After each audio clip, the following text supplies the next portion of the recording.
Sahana vavatu, sahano punaktu, sahaviryam karavavahe, tejasvinavadidamastu, ma vidvishavahe. Om Shanti, Shanti, Shanti. Hari Om. Have you ever wondered what the difference is between a Reiki Master, a Reiki Master Teacher, and a Reiki Grandmaster? If you've spent any time in the Reiki world, you've probably encountered these titles, and perhaps you're a little confused and you've also wondered what they mean. So today I'd like to explore that question and explore it perhaps not in the way you might expect. Namaste and welcome to the Spiritual Wealth Podcast. I'm your host, Alexandra Savitri Amba, Director of the American Reiki Academy and the Vedic Healing Center. I'm a Reiki Master, Vedic Healing Master and Priestess, and spiritual guide who has practiced and taught spiritual self-development and healing for more than 35 years, led pilgrimages to India, and studied with blessed Indian gurus. In this show, we cover topics related to metaphysics, Reiki, Vedic healing, yoga, manifestation, spiritual growth, and feng shui, based upon my studies and work in these disciplines. The aim of this show is to help you awaken, develop, and tap into your spiritual power in order that you may live well, manifest your dreams, and ultimately fulfill your unique divine destiny. So welcome to this episode, and this episode is a little bit of an informational episode, while also meant to inspire you on your path if you are drawn to Reiki. Now, over the years, I have watched many discussions arise around Reiki titles, and the three main titles you will hear, and this is just in relationship to the teaching level of Reiki. So before I get into that, let me just clarify this. You will hear Reiki practitioner, or Reiki level 1 practitioner, and you will hear Reiki level 2 practitioner. That's an advanced practitioner. But this episode is about the teaching level, and typically you will hear these three titles all used for the teaching level of Reiki.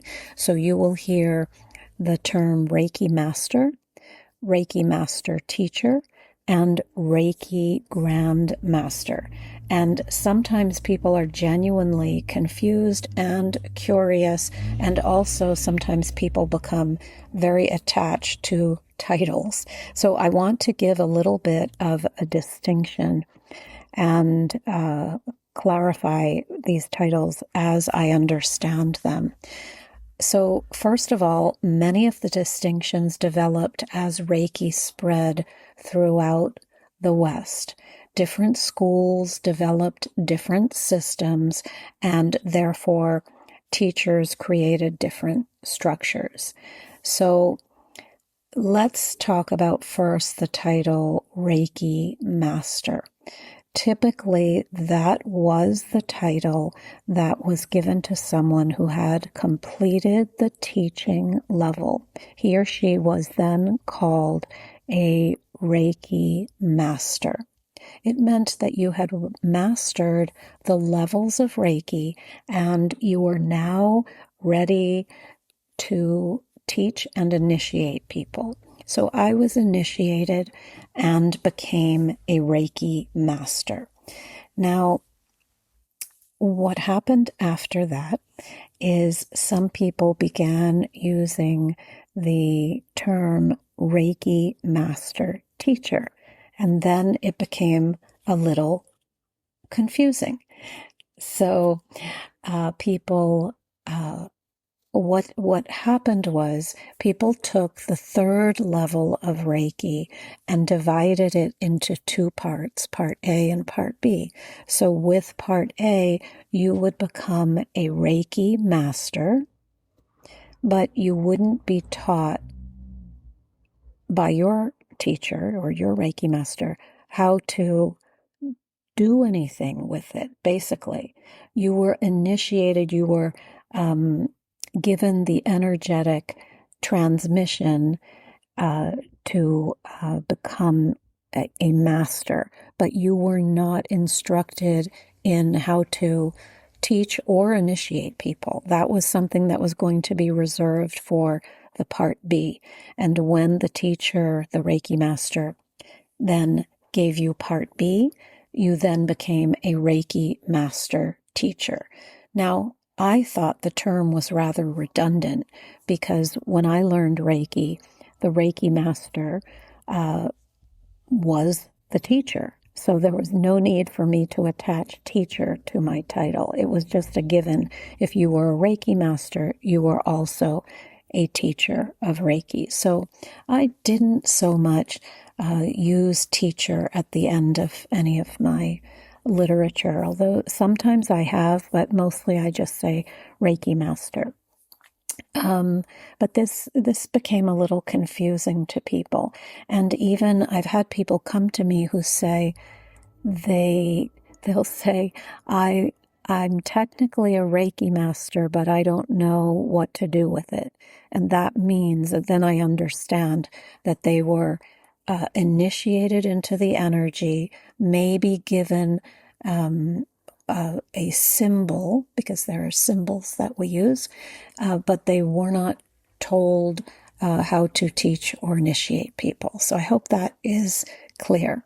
And then there is this other title called Grandmaster. And this also has some confusion around it.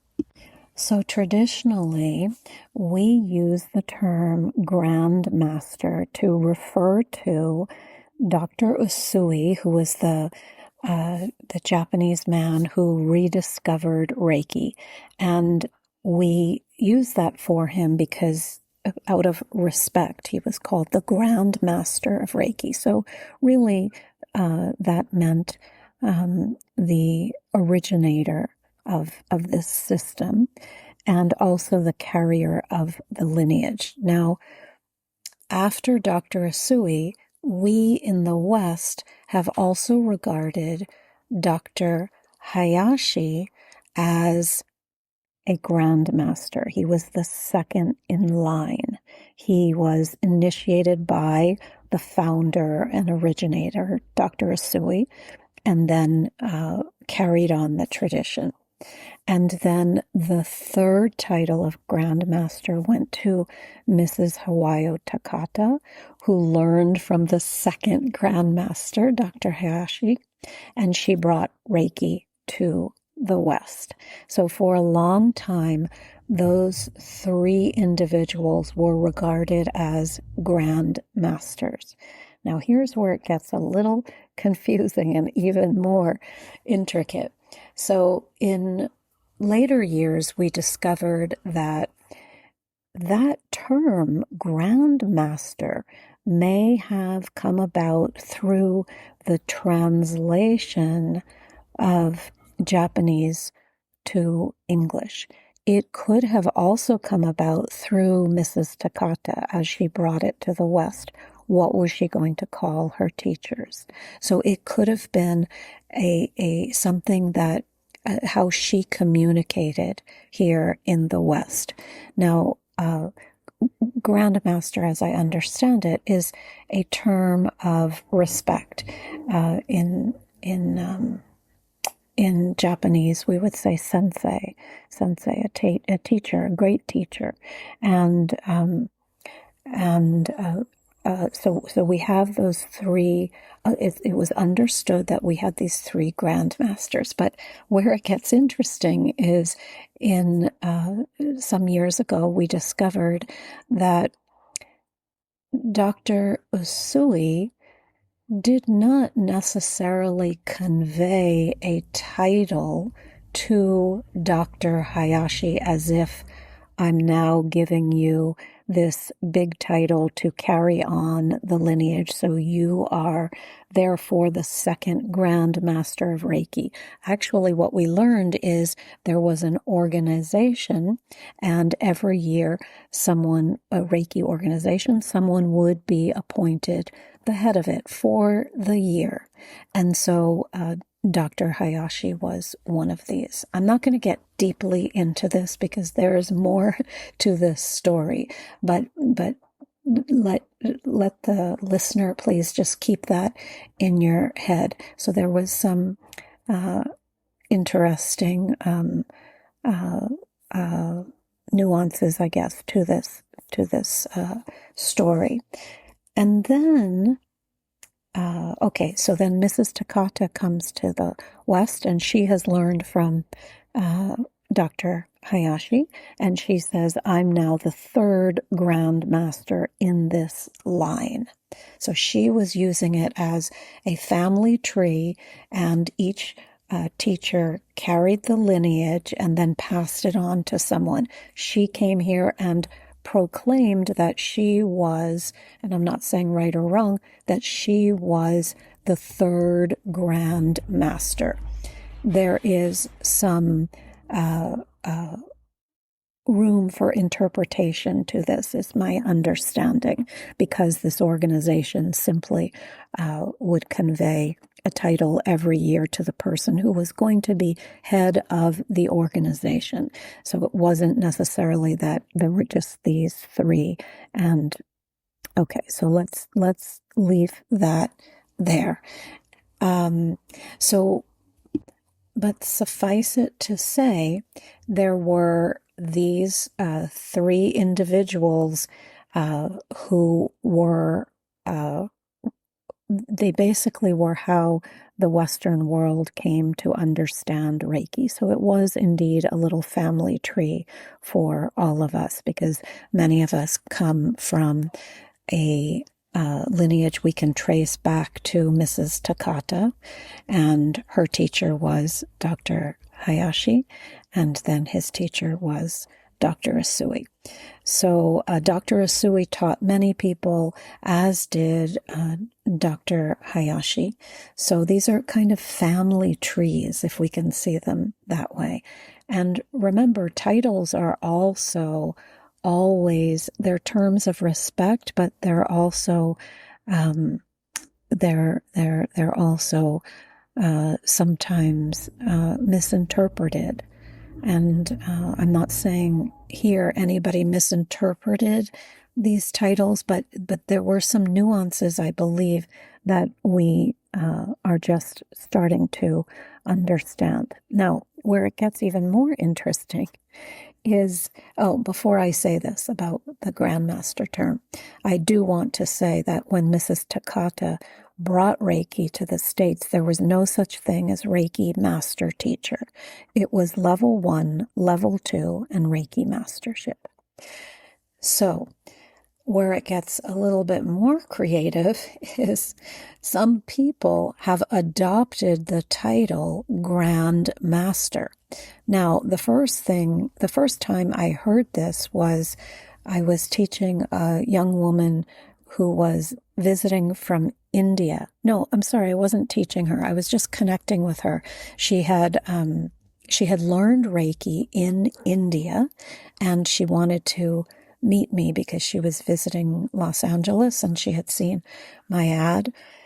So we went out to lunch, and she shared with me how she learned in India, which was very different from how I had learned, and seemed to be kind of a mixture, a masala of some Indian techniques, spiritual techniques, and Reiki. So, and very differently too. in that, like some of it, there was no touch involved. Now, this could have been about maybe some ideas about what was proper or not proper between men and women. So the teacher didn't have the women touch the men in class, even though Reiki can be done on the body or off the body. She had learned very differently. But anyway, she told me that her teacher was a grandmaster. And I said, "What do you mean, a grandmaster?" I had never heard anyone outside of the Japanese lineage calling themselves a grandmaster. And slowly I started to discover that that term was being used in India, basically to indicate someone who had gone beyond mastership. Now, what the qualifications were, I'm not quite sure, but many people were suddenly calling themselves grand masters. And actually, at that time, I had taught many people, and a friend of mine from India said, "You need to start calling yourself a grandmaster."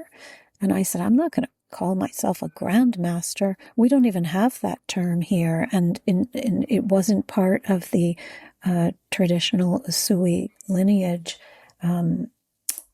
And then he said, "Well, if you travel in India and you teach there, you do want to use that term."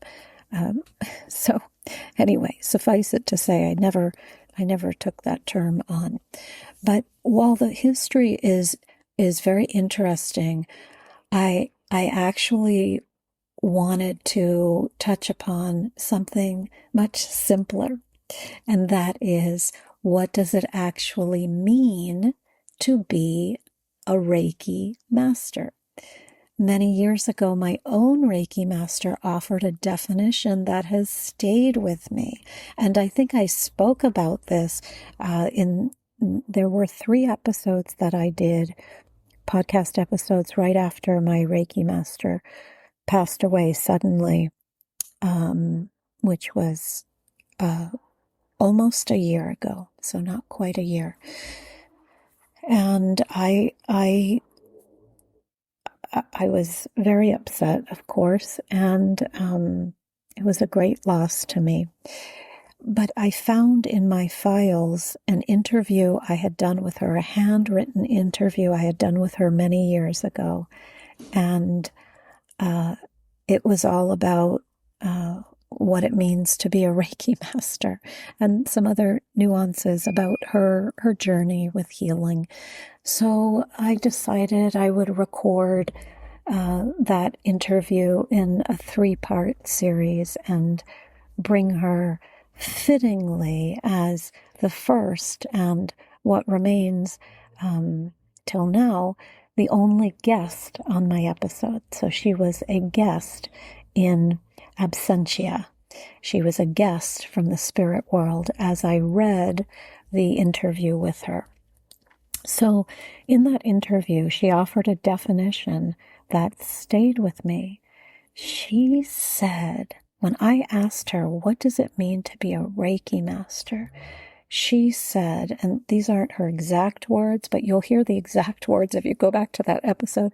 She said, a Reiki master is someone who takes what they've been given and shares it. That's it. It was such a beautiful phrase, a beautiful sentiment, let's say, because that's not verbatim the phrase. And I probably should pull out that interview now that I'm speaking and I'm thinking about it. So I have just paused this and pulled out the interview because I want the words to be her words. So I'm going to just read a couple sentences from that interview. She said to me, and this was in 1991, "None of us knows the value of the tools we have. I'm a Reiki master.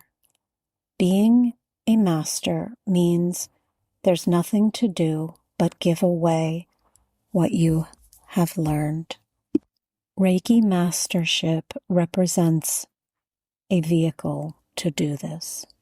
And then later on, she says that Reiki Mastership is not a place to arrive at, but a process of growth.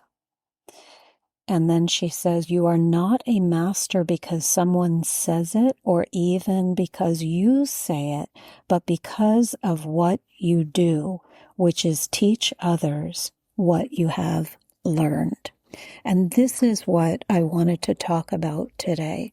Simple. It is not that you have the most certificates or the most impressive title or the largest following. Being a master means you take what you have been given and you share it. And I have never forgotten that, because mastery is not something that you suddenly arrive at, let's say, one day, and it's all finished. It's not a destination, let's say. It is a practice. It's an ongoing practice. It's a commitment, and it's something that's going to develop over time and shape you and guide you. A musician becomes a master through his or her practice. An artist becomes a master through his or her art. A chef becomes a chef through his or her practice of the craft of chopping the vegetables and simmering the sauces and adjusting the spices. And in many ways, the same is true of Reiki. You become a Reiki master by practicing Reiki, by living Reiki. So we have the beautiful principles of Reiki. There are 5 principles of Reiki that we live by. They're very simple sentences, and we try to live by those. You become a Reiki master by growing through Reiki, by your commitment to your spiritual journey, by teaching and initiating others, I believe, is part of mastership, by allowing the teachings to transform your life over many years.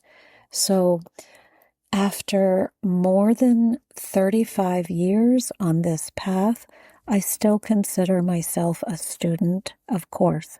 I am now and will always be learning, growing, discovering. I remember my beautiful guru in India always being a sponge for knowledge. My father was also like this. He was a very brilliant university professor. So this is one of the great paradoxes of mastery. The deeper we go, the more we realize there is still so much to learn. Now, this doesn't mean that titles have no value.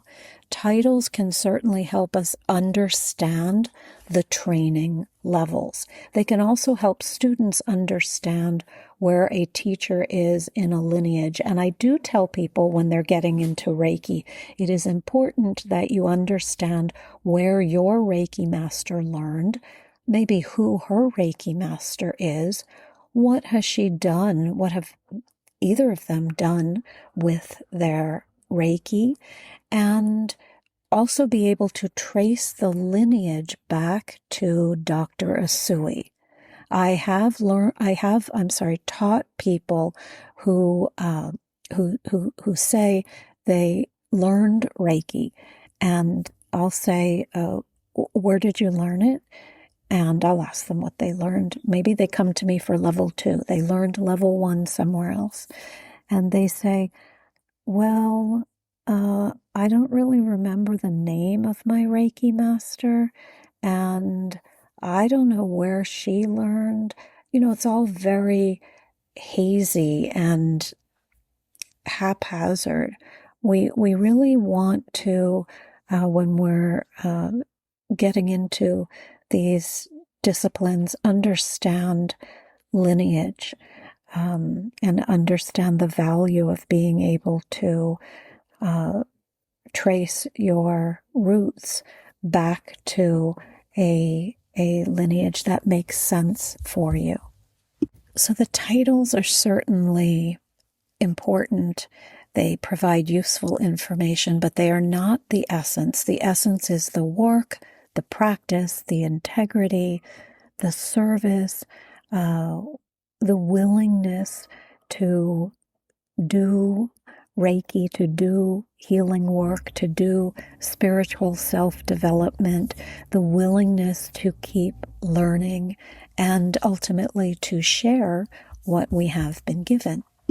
Because ultimately, Reiki, like all of the knowledge that you're gaining in your life, was never meant to be just collected and locked away in a little box. It was meant to be practiced, lived, shared with others. So whether you call yourself a Reiki practitioner, a Reiki master, a Reiki Master Teacher, or even a Reiki Grandmaster, or none of those things at all, perhaps, let's say, the most important question is not what title you hold, but how you demonstrate the gift you've been given. So I hope this gave you some food for thought today, and mostly I hope it gave you some clarification on these titles within the Reiki world, which can be a bit confusing.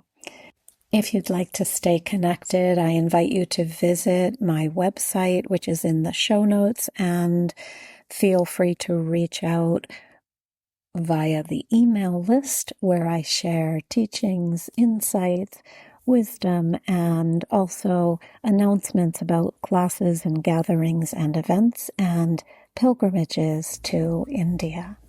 Until next time, may you be blessed with peace, happiness, clarity, spiritual wealth, and abundance of blessings. Om Asato Ma Sadgamaya Tamaso Ma Jyotirgamaya Mrityorma Amritam Gamaya. Om Shanti, Shanti, Shanti. Hari Om. Om Sai Ram. Jai Guruji. Om Amrite Shwariye Namaha. Hare Krishna. Om Namah Shivaya.